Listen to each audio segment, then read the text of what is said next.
शुक्लां ब्रह्मविचारसार परमा आद्यां जगद्व्यापिनी वीणा पुस्तकधारिणीम् अभयदा जाड्यान्धकारापहा हस्ते स्फाटिकमालिकां विदधती पद्मासने संस्थिता वन्दे तां परमेश्वरीं भगवतीं बुद्धिप्रदां शारदा।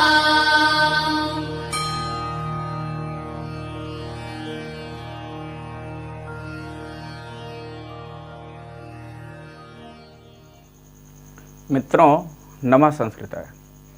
भूषण देववाणी द संस्कृत क्लासेस से मैं आपका दोस्त अजय पांडे। लक्ष्य सिद्धांत कौमुदी की कक्षा चल रही है। लक्ष्य सिद्धांत कौमुदी आचार्य वरदराज की कृति है और इसके अंतर्गत हम एक दिन लक्ष्य सिद्धांत कौमुदी की कक्षा पढ़ चुके, जिसके अंतर्गत हमने लक्ष्य सिद्धांत कौमुदी के मंगलाचरण 14 सूत्र, उन 14 सूत्रों से बनने वाले प्रश्न और फिर उसके बाद एक सूत्र हलंत्यम को पढ़ा था। हलंत्यम सूत्र को पढ़ा हमने उपदेशे अंत्यम हलित स्यात् उपदेश आद्योच्चारणम, और फिर वहीं हमने पढ़ा था प्रत्ययाः शिव सूत्राणि आदेशायागमस्तथा धातुपाठो गणपाठस्य उपदेशाः प्रकीर्तिता। यहाँ तक हमने पढ़ लिया था और इसके बाद हमें अष्टाध्यायी के क्रम में हमें जो है अदर्शनम लोपः सूत्र यदि हम पढ़ते तो हलंत्यम सूत्र से पहले पढ़ लेते, क्योंकि अदर्शनम लोपः का क्रम यदि देखा जाए, ये सूत्र अदर्शनम लोपः, ये सूत्र और इसका क्रम है 1:1:60। मतलब पहले अध्याय के पहले पाद का ये 60वां सूत्र है और इसके पहले हमने पढ़ा था हलंत्यम सूत्र।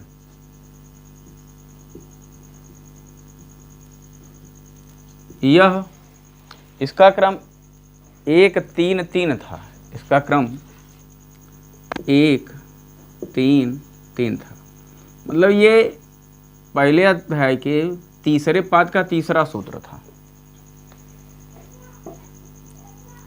अब इसमें हलंत्यम लिखा गया इस सूत्र में, तो इसकी वृत्ति में उपदेश कहाँ से आया? पीछे का सूत्र हम पढ़े थे, तो उपदेशे अजनुनासिकित, यदि इससे एक सूत्र पहले जाएंगे तो उपदेशे अज अनुनासिक इत ये सूत्र आएगा और उसके ठीक बाद हलंत्यम सूत्र आएगा।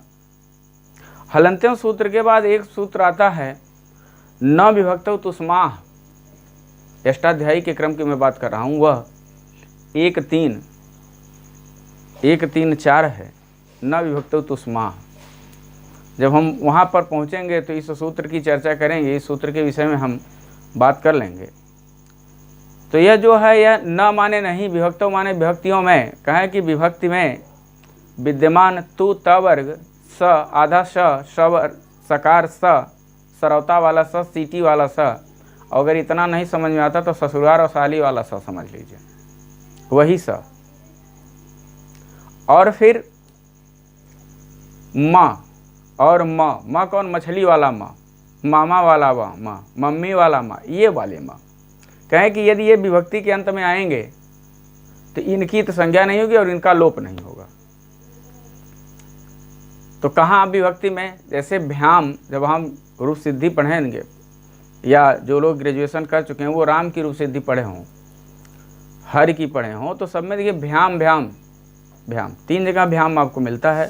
तृतीया द्विवचन, चतुर्थी बहुवचन और तृतीया द्विवचन, चतुर्थी द्विवचन और पंचमी द्विवचन में ये 3 जगह मिलता है। लेकिन भ्याम के म का उपदेश तो है भ्याम, लेकिन भ्याम के म का कहीं से भी इत संज्ञा नहीं होती और कहीं से उसका लोप नहीं होता। तो इसका निषेध कौन करता है? न विभक्तो तुस्माह। फिर इसके बाद सूत्र आता है आदिरिंगी टुंडवा, आदिरिंगी टुंडवा, इसका क्रम 1 3 5 है। फिर आता शह प्रत्यय, शह प्रत्यय से, और उसके बाद आता लसक को तद्दिते और चुटू।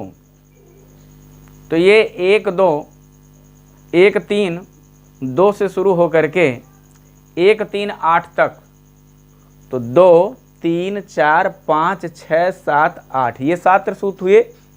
7 सूत्रों में से एक सूत्र ऐसा निकला जो इत संज्ञा का निषेध करता, मतलब 6 सूत्र। तो अब आपसे एक प्रश्न पूछा जा सकता है कि अष्टाध्यायी में कितने इत संज्ञक सूत्र हैं? तो इत संज्ञक सूत्रों की संख्या 6 है। जब ये सूत्र जहाँ जहाँ आएंगे पढ़ते समय हम वहाँ उनकी वृत्ति को पढ़ेंगे, उनके अर्थ को पढ़ लेंगे। यहाँ आपसे यही पूछा जा सकता है कि इत संज्ञक सूत्र कितने होते हैं? तो इत संज्ञक सूत्रों की संख्या 6 है।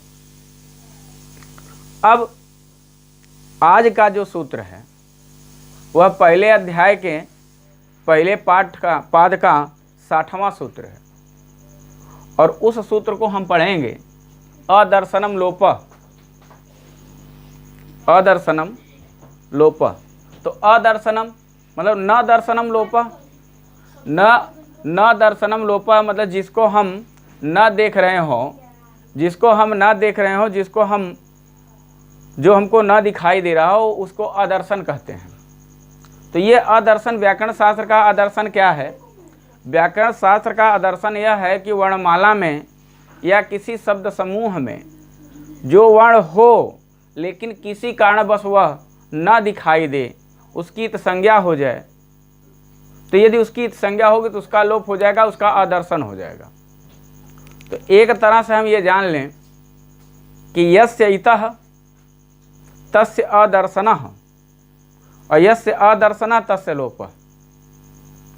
यही हम समझ लें, इत अदर्शन और लोप, और नीचे सूत्र मिलेगा तस्य लोपः, तो कहे उसका लोप होगा।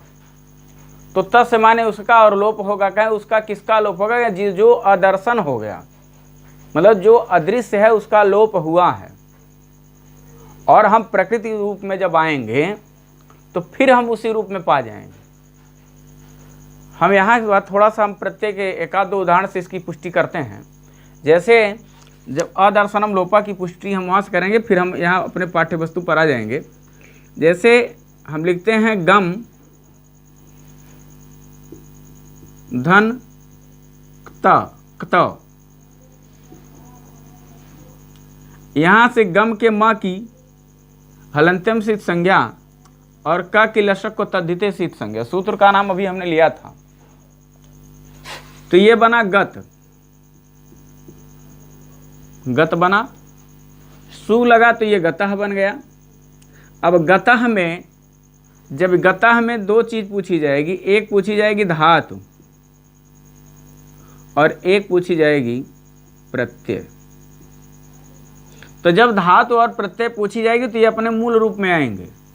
यहाँ म का अदर्शन हुआ और यहाँ त का, क का, यहाँ क का, त के, कत बोलेंगे तो थोड़ी सरलता होगी। कता के क की इत संज्ञा हुई, इसका लोप हुआ, इसका अदर्शन हुआ। तो जब हम इसकी जब आवश्यकता पड़ी तो फिर हम इसको गम धन त कत, ये रूप हुआ। तो यही जब यहाँ पर ये जो गतः रूप बना है, इसमें गम के म की और कत के त की इत संज्ञा हुई, उसका अदर्शन हुआ और अदर्शन होने के कारण उसका लोप भी हुआ। तो क्या लोप क्या है? जैसे तस्य लोपा में पूछा जाए कि ये तस्य लोपा, उसका लोप होगा, तो लोप किसे कहेंगे? तो कहें लोप उसी को कहेंगे जो दिखाई नहीं देगा। अदर्शनम लोपा, जो दर्शन न दे, जो दिखाई न दे, उसका लोप हो जाता है। ये अदर्शनम लोप की वृत्ति पढ़ते प्रसक्तस्य प्रसक्तस्यादर्शनम, प्रसक्तस्य अदर्शनम, प्रसक्तस्या दर्शनम लोप संज्ञम स्यात्। कहें जो प्रसक्तस्य मतलब उपस्थितस्य, वर्तमानस्य, प्रेजेंटस्य, जो सामने उपस्थित है उसका ना दिखाई देना, जो आज है कल ना दिखाई दे, फिर कुछ दिन के बाद दिखाई दे, तो उसको अदर्शन कहेंगे। उसको क्या कहेंगे? अदर्शन कहेंगे। तो अदर्शनम लोपः कि यही है कि जो प्राप्त हुआ हो, प्राप्त होने के बाद भी वह दिखाई ना दे, प्रसक्ता से उपस्थित होने पर भी वह दिखाई ना दे। जैसे चंद्र ग्रहण, सूर्य ग्रहण जो लगता है, सूर्य और चंद्र वहां रहते हैं, प्रसक्ता से रहते, उपस्थित रहते हैं, लेकिन उनका वो दिखाई नहीं देते, तो वही अदर्शन है। पूर्ण चंद्र ग्रहण और पूर्ण सूर्य ग्रहण जब लगता है तो देखिए पूरा का पूरा एकदम अंधेरा हो जाता है दिन में भी। सूर्य ग्रहण में तो सूर्य, ऐसा नहीं कि सूर्य नहीं है, उपस्थित है, लेकिन वह दिखाई नहीं दे रहा है। तो इसी तरह से किसी वस्तु का किसी स्थान पर रहते हुए भी वहां पर दिखाई न देना अदर्शन कहलाता है। या कुछ समय के लिए दूर हो जाना, कुछ समय के लिए वहां से हट जाना अदर्शन कहलाता है। जैसे कभी कभी विद्यार्थी कक्षा में आता है, सब विद्यार्थी रहते हैं,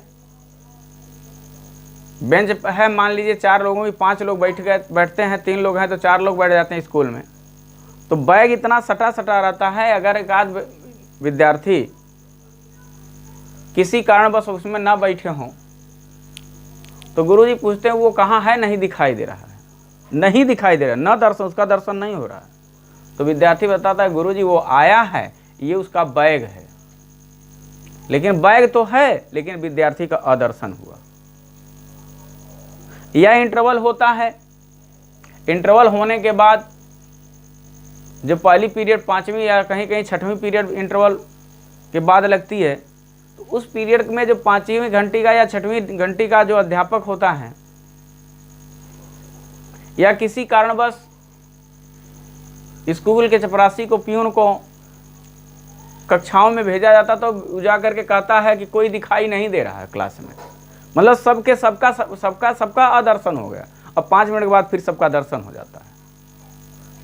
तो किसी वस्तु का उपस्थित होते हुए भी दिखाई न देना या कुछ क्षण के लिए वहां से दूर हो जाना अदर्शन कहलाता है। व्याकरण शास्त्र में इसी को अदर्शन कहते हैं। अब जब यह अदर्शन हो गया तो इसका लोप भी हो जाएगा। कभी कभी देखिए स्कूल में नियम होता है कि जो 3 दिन 4 दिन नहीं आएगा उसका नाम कट जाएगा। तो कोई विद्यार्थी किसी कारणवश 3 दिन नहीं आया, अदर्शन हो गया, अदर्शन हो गया, गुरुजी उसका नाम काट दिए, अब फिर वो लोप हो गया। इस तरह से पढ़ेंगे तो अदर्शनम लोपः बहुत कठिन नहीं लगेगा। अगला सूत्र हमको पढ़ना है तस्य लोपः। अगला सूत्र हम पढ़ेंगे तस्य लोपः।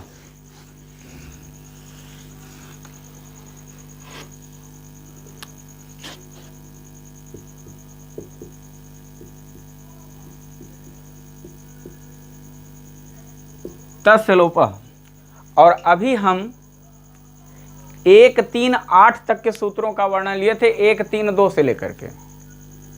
पहला सूत्र उसमें बताए थे उपदेशे जनुनासिकित, दूसरा सूत्र बताए थे हलंतम, तीसरा सूत्र जो था 1, 3, 4 का वह न विभक्तौ तुष्मा था।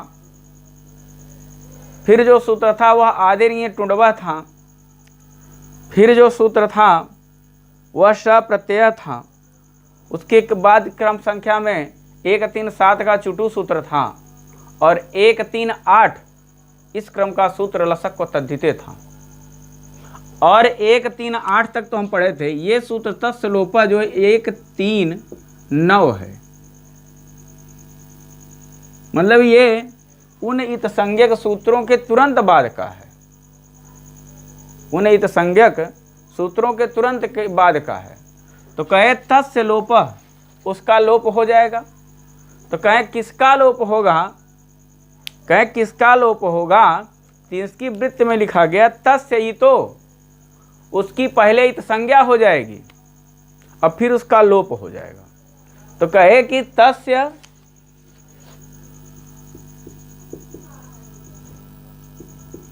तस्य इतो लोप। इसको हम थोड़ा सा अपने समझने के लिए ऐसे लिखें, तस्य इतः, और फिर यहीं कोष्टक में लिख ले अदर्शनम।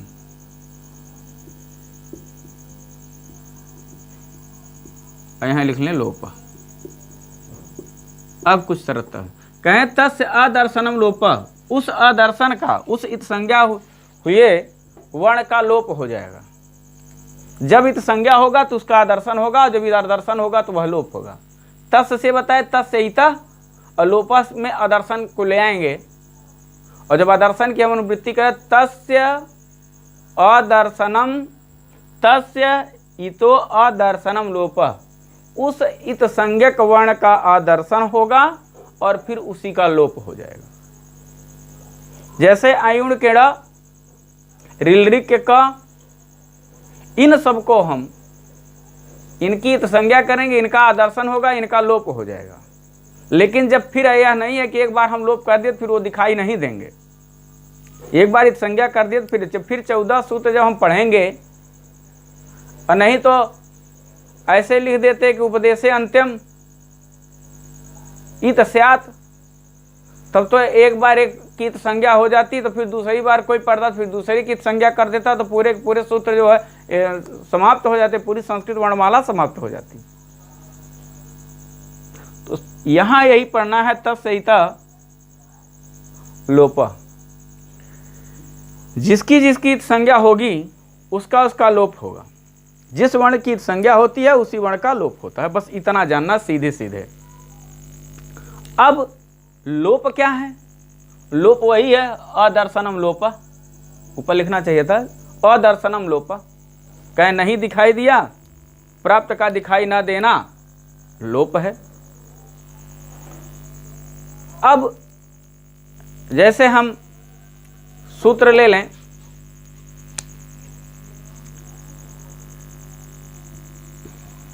अ ई उ ण, इत संज्ञा करें और फिर इसका आदर्शन करें और फिर कर दें इसका लोप।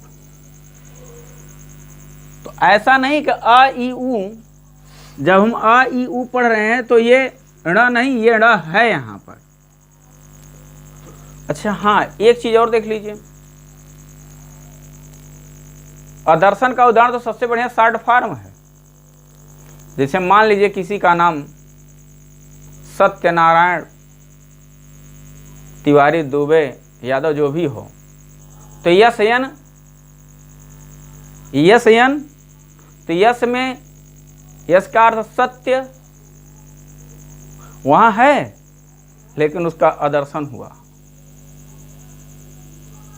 और फिर नारायण में न, यन से नारायण बनेगा, यन न है और उससे भी उसका रायण का नारायण, न धन आयण बनेगा, नारायण का आयण नर धन आयण बनेगा, तो जब उसका करेंगे तो नारायण बनेगा। तो यन से वह पूरे पूरे नारायण का बोध होगा। तो इस तरह से भी हम पढ़ सकते हैं। और वहाँ पूरे रायण की संज्ञा हुई, लोप हुआ, और यहाँ तक की संज्ञा और लोप हुआ। इस तरह से हम पढ़ लें तो भी थोड़ी सरलता हो जाएगी। आइए आगे हम अगला सूत्र फिर बताए, इसी की वृत्ति में लिखे णादयोः णाद्यर्थाः। कहे कि णादयोः, कहे कि ये ण आदि जो हैं, ये ण कौन से ण? ऐ उण का ण। अवादयोः क्या? णादयोः अणाद्यर्थाः।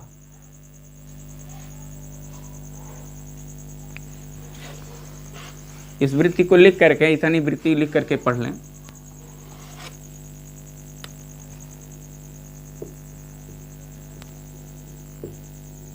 णादयो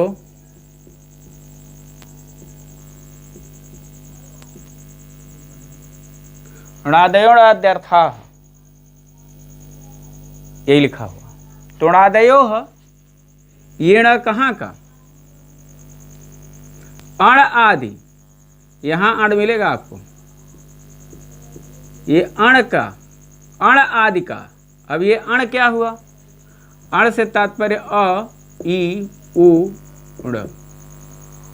फिर अक आदि में, अक में अ, ई, उ, ड़, री, लृ, क, ये हैं ड़।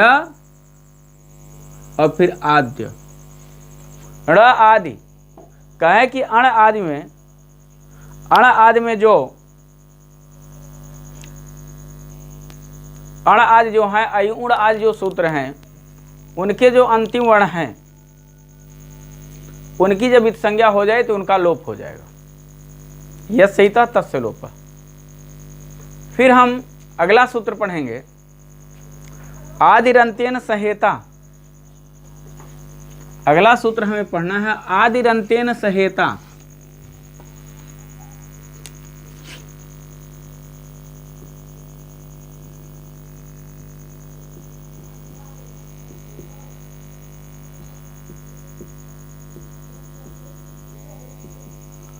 आदिः अन्त्येन शः इता।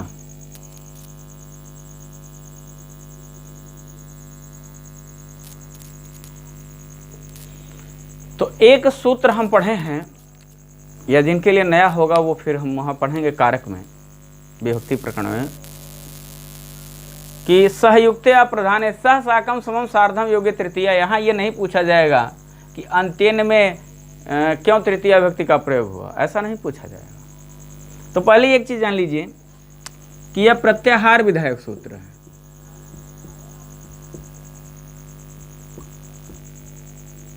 प्रत्याहार विधायक सूत्र है, या इसे प्रत्याहार निर्माण सूत्र कहेंगे, या इसे प्रत्याहार सूत्र कहेंगे। ऐसा कुछ दो तीन तरह से पूछा जा सकता है। तो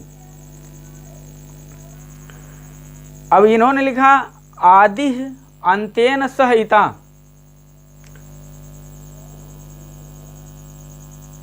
तो कहे कि जब कोई आदि वर्ण, जब कोई प्रारंभिक वर्ण किसी अंतिम संज्ञक वर्ण के साथ मिलता है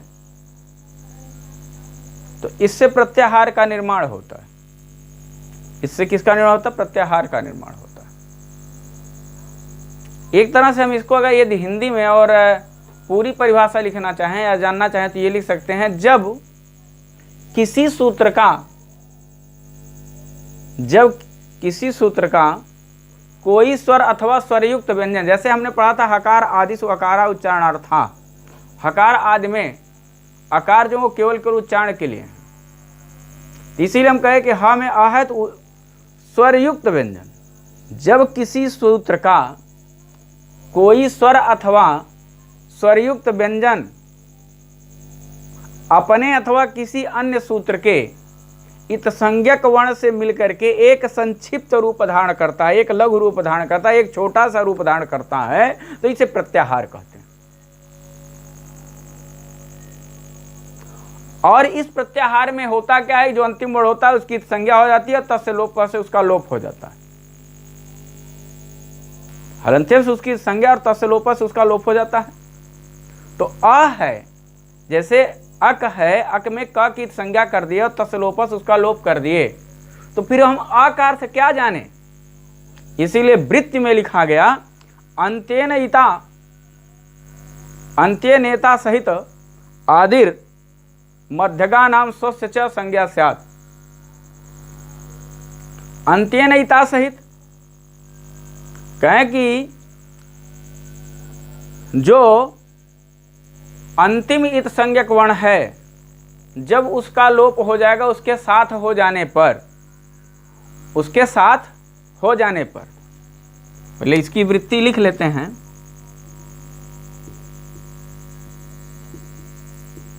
अंत्यनेता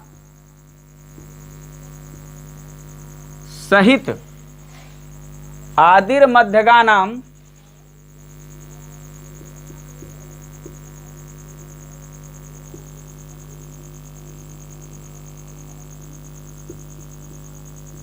आदिर मध्यगा नाम स्वस्य च संज्ञा स्यात्।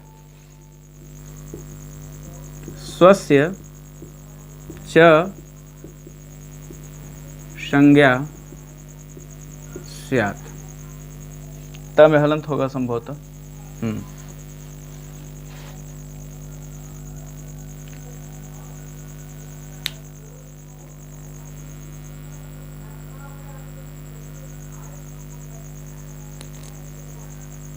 तो कहे क्या कहे, अंतेन इता सहित आदिर मध्यगानम, कहे कि अंतिम इत संज्ञक सहित आदि वाले और मध्य वाले वर्णों का भी बोध होगा। तो जो आदि वाला वर्ण होगा वह अपने साथ साथ स्वस्य और मध्यगा नाम, आदि स्वस्य च मध्यगा नाम बोधक स्यात्, इतना पढ़ लें। करें कि वही जब अक प्रत्याहार हम पढ़ लिए, अक प्रत्याहार निर्माण की प्रक्रिया भी पढ़ेंगे हम। अक हुआ जैसे तो अ ई उ ड़ री लृ क, ये अक बना। कहे इस अक के का की जब इस संज्ञा तस्य लोपा से लोप हो गया तो यह स्वस्य अपना, यह आदि हुआ नहीं, यहाँ यह आदि है और यह अंत है, अंत्य है। तो कहे कि यही आदि वर्ण होगा, स्वस्य अपना, आदि स्वस्य, आदि स्वस्य, आदि स्वस्य मध्यगा नाम चा और मध्य वाले वर्णों का बोध कराएगा। या फिर दूसरी तरह से इसको पढ़ लें कि यही आदि प्रारंभिक और अंतिम इत संज्ञक वर्ण, ये दोनों मिल करके बीच के मध्य के वर्णों का भी बोध कराएंगे। ये दो तरह से हम पढ़ सकते हैं।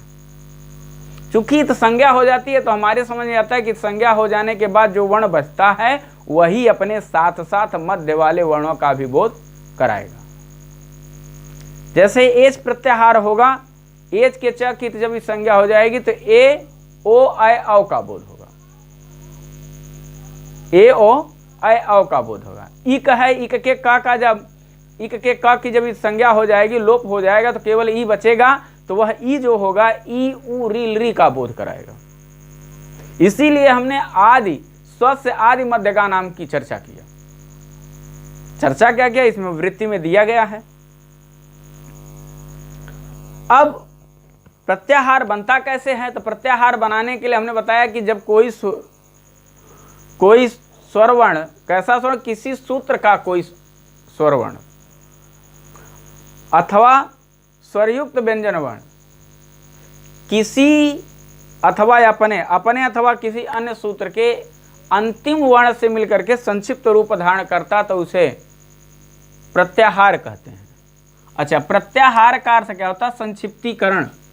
प्रत्याहार का अर्थ क्या होता है, संक्षिप्तीकरण।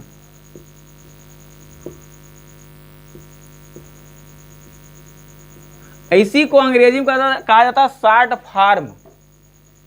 इसी को शॉर्ट फॉर्म का, जैसे शॉर्ट फॉर्म क्या हो, BHU Banaras Hindu university, VBS PU वीर बहादुर सिंह पूर्वांचल यूनिवर्सिटी जौनपुर।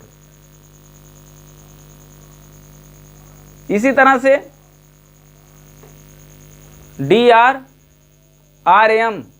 डॉक्टर राम मनोहर और फिर यल लोहिया, CSJM, ये क्या, ये शॉर्ट फॉर्म है, यही संक्षिप्तीकरण, यही प्रत्याहार। वास्तव में इस तरह से पढ़े तो ये सब प्रत्याहार है।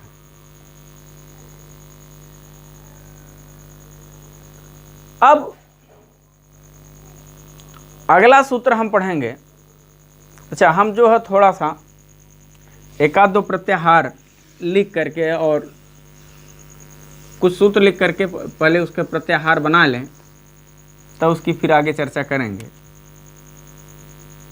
अ ई उ ड़ री लृ क, ए ओ ङ,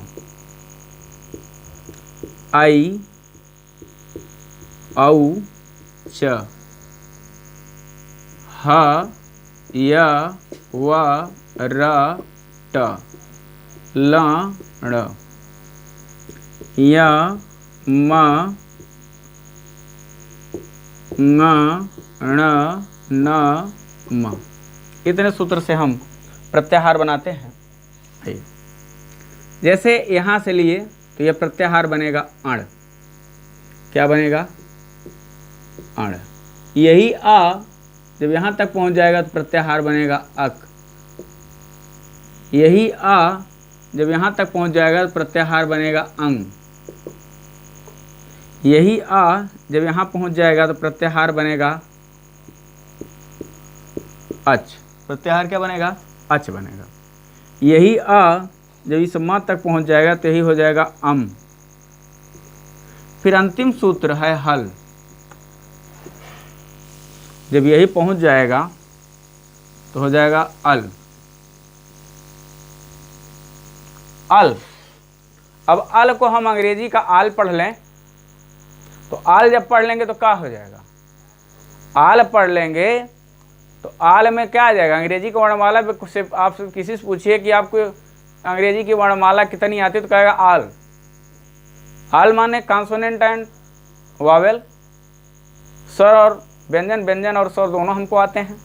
तो यहां भी आल का अर्थ क्या हो गया? स्वर और व्यंजन दोनों। अयुण से लेकर के हल तक के सभी वर्ण अल। इससे बड़ा संक्षिप्तीकरण कहां मिलेगा कि केवल अल कहिए, 9 स्वर। अल कहने के बाद 9 स्वर और ह का 2 बार उच्चारण होने के बाद 33 व्यंजन का बोध हो, मतलब 42 वर्ण का बोध रहा केवल 1.5 अक्षर से। केवल 1.5 अक्षर। अ पूरा और हल कल्ला आधा। हम पढ़ चुके हैं व्यंजन 4 मात्र कम पढ़ चुके हैं अब तक, या नहीं पढ़े हैं तो फिर पढ़ेंगे जैसा प्रकरण आएगा। हम पढ़ चुके हैं, मतलब पहले हम कुछ कक्षाओं में पढ़े होंगे कि आधे मात्रा वाले वर्णों को हम व्यंजन कहते हैं। तो हल में देखिए एक सिंबल लगा है, वास्तव में यही सिंबल इत संज्ञा है।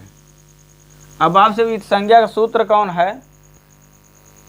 इसी लोग कहते हैं उनमें हलंत लगा है। हलंत नहीं, वो इत संज्ञा वाला सूत्र है, सिंबल है। इत संज्ञा वाला सूत्र वह है, हलंत में उसका सूत्र है इत संज्ञा का। ये जो नीचे छोटी सी पाई लग जाती है वह वास्तव में इत संज्ञा का एक सिंबल होता है, एक प्रतीक होता है। तो अब इसको कुछ हम पढ़ लें फिर से। अण हुआ तो ये ड़ निकल जाएगा तो आ ई ऊ का बोध होगा। आ का हुआ तो ये का निकल जाएगा तो आ ई ऊ री तक पहुँचेंगे। अंग है तो ये ंगा निकल जाएगा तो आ ई ऊ री री ए ओ पहुँचेंगे। फिर अच बनेगा तो आ ई ऊ री ए ओ आय औ बनेगा। फिर ये मान लीजिए अट बन जाता है तो हैवरट तक, हैवरत है या वर, ये अण बन जाता है दूसरा अण। फिर अम बन जाएगा तो यहाँ तक पहुँचे। इसी तरह से हम प्रत्याहार बनाएंगे तो अक बना, फिर ई से लेंगे तो ये का बने ईक बन जाएगा, जैसे इको एणच। और यहाँ से यहाँ पर यण बन जाता है, इको एणच देख ले तो यण ये बन गया और रिल री का हो गया तो ई वाला ई होकर के ईक बन गया। ईक को यण हो जाएगा, ऐसा हम पढ़ लेते हैं। तो अब ये समझ में आ गया होगा कि प्रत्याहार कैसे बनेगा। प्रत्याहार की संख्या 42 और 43, कहीं कहीं 44 तक की चर्चा मिलती है। तो यदि पेपर में आपके 42 और 43 दोनों हैं, वैसे 42 होना चाहिए, नहीं 42 और 43 है तो 43 कर दीजिएगा, 44 और 44 कर दीजिएगा। लेकिन यदि 42, 43, 44 सब है तो उस विकल्प में होना चाहिए सर्वाण, सभी उपर्युक्त सभी होना चाहिए। 42 भी सही, 43 भी सही और 44 भी सही। और मान लीजिए निचली संख्या कुछ और है तो आप 42 लगा दीजिएगा, फिर आपका गलत होने की संभावना है, क्योंकि 42 मुख्यतया माने जाते हैं। अगला सूत्र हम पढ़ लेते हैं। उ कालो अज ह्रस्व दीर्घ प्लुतः।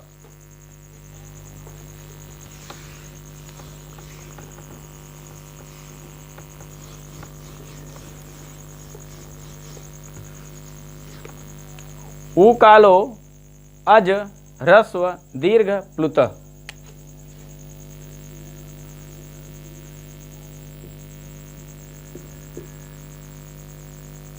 ऊ कालो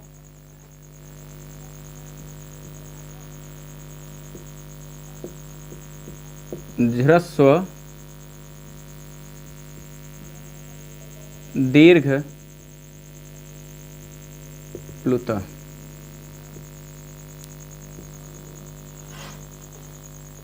यहाँ पर यह सूत्र क्रम संख्या में 5वां है और अष्टाध्यायी के पहले अध्याय के दूसरे पाद का 27वां या 28वां क्रम थोड़ा सा बिगड़ जाता है, तो एक्यूरेट संख्या बता पाना क्रम में थोड़ी सी आगे पीछे हो जाएगा, क्योंकि जब 3965, 72, 73 से लेकर 3995 या 4000 सूत्रों तक की बात चलती है।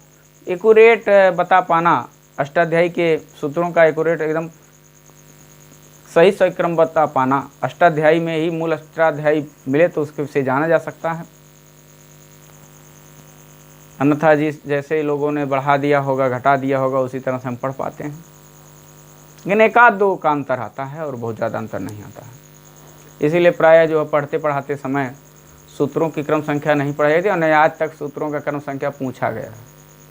बड़ी बड़ी परीक्षाओं में कहीं पूछा गया था कि अष्टाध्यायी का प्रथम सूत्र तो वृद्धिरादैच और अष्टाध्यायी का अंतिम सूत्र अ, बस यही दो चीज़ें पूछी गई। बाकी सूत्रों का नाम पूछा गया, संज्ञा वृद्धिरादैच कैसा सूत्र है, वृद्धि संज्ञा सूत्र है। अदें गुणा कैसा सूत्र है, तो गुण संज्ञा सूत्र, ऐसा कुछ पूछा जाता है। आज हमको जो पढ़ना है ऊ कालो अच ह्रस्व दीर्घ प्लुतः। तो यहां इन्होंने बताया कि ऊ कालो, ऊ वर्ण की आवृत्ति ऊ, यही जो ऊ है, इसी वर्ण का उच्चारण करने में, इसी वर्ण का उच्चारण करने में जो समय लगेगा उसी के अनुसार यही ऊ जो होगा वह 3 हो जाएगा, ह्रस्व हो जाएगा, दीर्घ हो जाएगा और प्लुत हो जाएगा।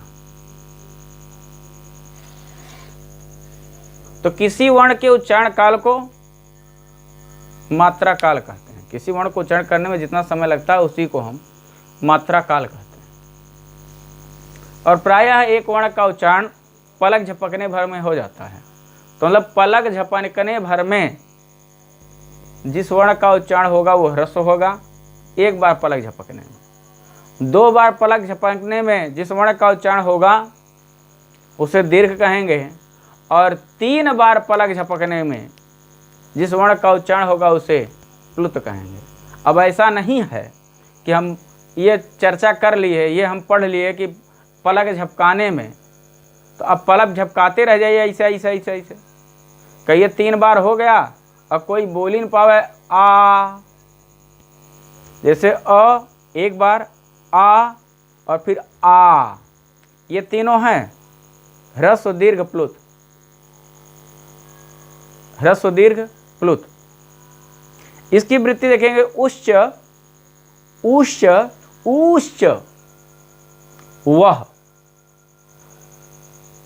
वाम कालः यु कालो यस्य सो अच क्रमाद ह्रस्व दीर्घ प्लुत संज्ञा स्यात् स प्रत्येकम उदात्तम उदात्तादि भेदेन त्रिधा।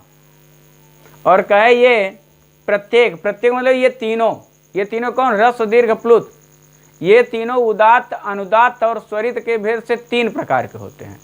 तो पहले स्वर का बंटवारा हुआ 3 में, ह्रस्व दीर्घ प्लुत, और फिर इन ह्रस्व दीर्घ प्लुतों का भी अपने अपने में ह्रस्व उदात्त, ह्रस्व अनुदात्त और ह्रस्व स्वरित।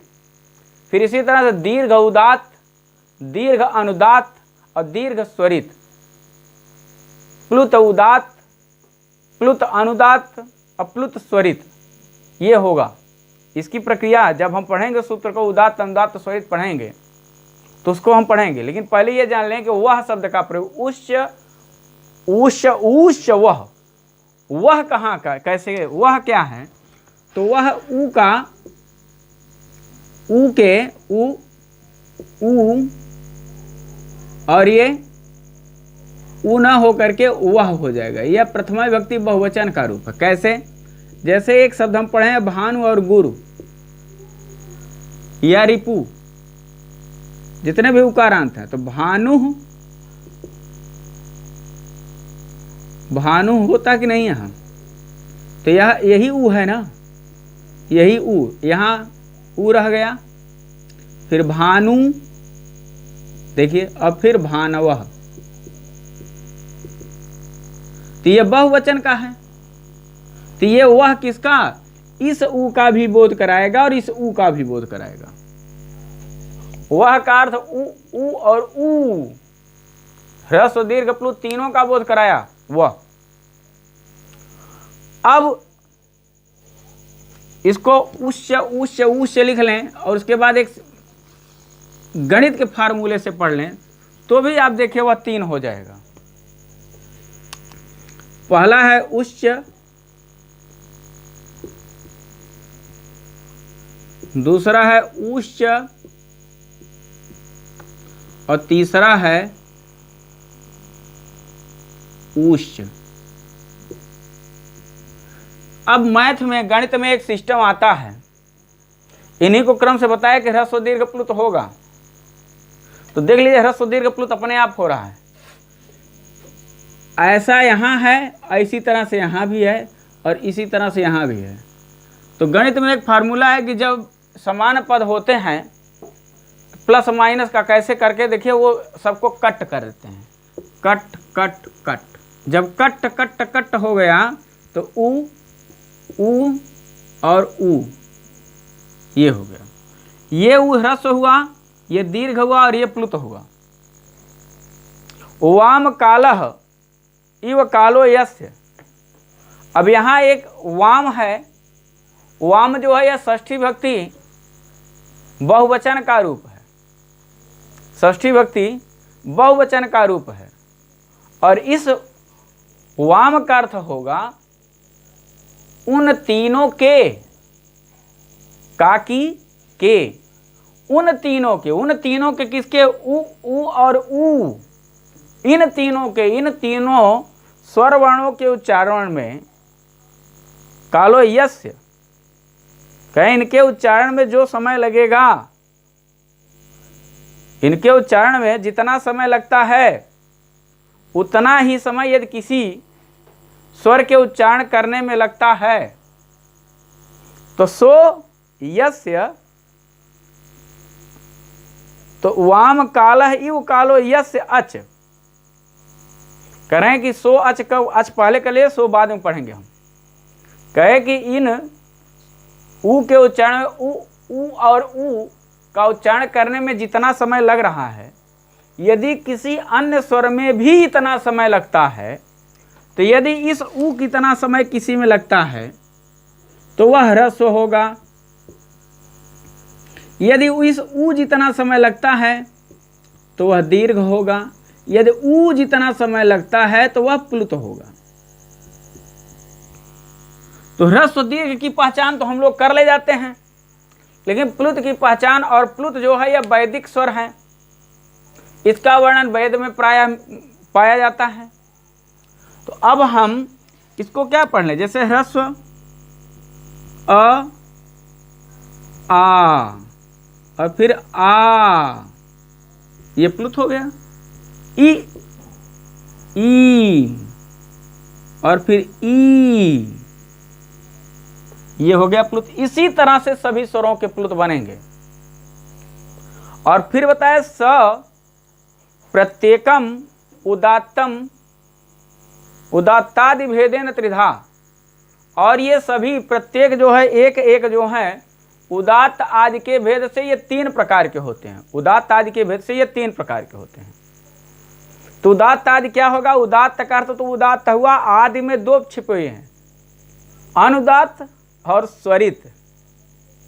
उदात्त आदि जो लिखा गया है, प्रत्येकम उदात्तादि भेदेन, प्रत्येक जो उदात्त आदि के भेद से, तो आदि के अंतर्गत दो छुपे हुए, मतलब अनुदात्त और स्वरित।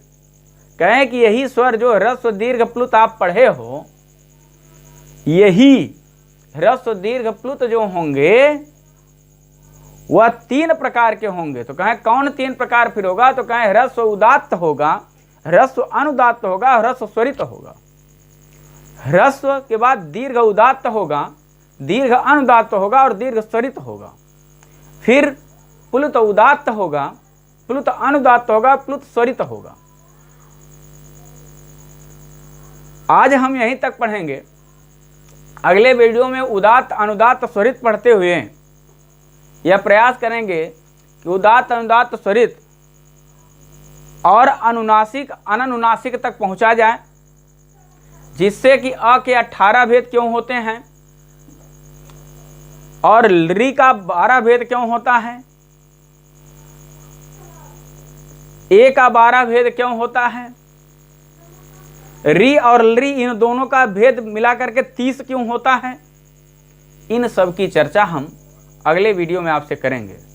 आज के लिए बस इतना ही, और आप लोग ज़्यादा से ज़्यादा निवेदन मेरा यह है कि जहां आपको हमारी त्रुटि समझ में आती हो उसको कमेंट्स बॉक्स में अवश्य लिखिए। लेकिन हाँ, एक चीज़ है, यह संसाधन की कमी न लिखिएगा मित्र, क्योंकि यह वीडियो मोबाइल से बनाया जा रहा है। एक छोटी व्यवस्था है, छोटी व्यवस्था में हम आपको अत्यंत प्रयास कर रहे हैं कि अत्यंत सरल तरीके से लघु सिद्धांत कौमुदी आप तक पहुँचे। और मित्र, हर चीज़ को जो है अपना बना करके पढ़िएगा, तो सब जो भी कठिन होगा वह सही हो जाएगा। जैसे छोटा बच्चा है आपके घर में और उस बच्चे को आप ये कहिए कि दूर रहो दूर रहो दूर रहो, तो फिर आप कोई सामान उससे मंगाने के लिए पैसा भी देकर हाँ आप हमेशा कहते हैं दूर रहो, तो जिसको आप कहेंगे आई हेट यू, तो जब आपको काम लगेगा तो वो भी आपसे कहेगा सेम टू यू। बस आज के लिए इतना ही, फिर हम अगले वीडियो में आपसे मिलेंगे। तो उदात्त अनुदात्त स्वरित अनुनासिक और अननुनासिक यहाँ तक अवश्य पढ़ेंगे, जिससे कि हम ह्रस्व दीर्घ प्लुत तो पढ़ लिए, उदात्त अनुदात्त स्वरित पढ़ लें, अनुनासिक अनुनासिक पढ़ लें, और सबके 18 भेद और 12 भेद क्यों होता है, कैसे होता है, इसकी चर्चा फिर हम आपसे कर लेंगे। तेजस्विनावधीतमस्तु।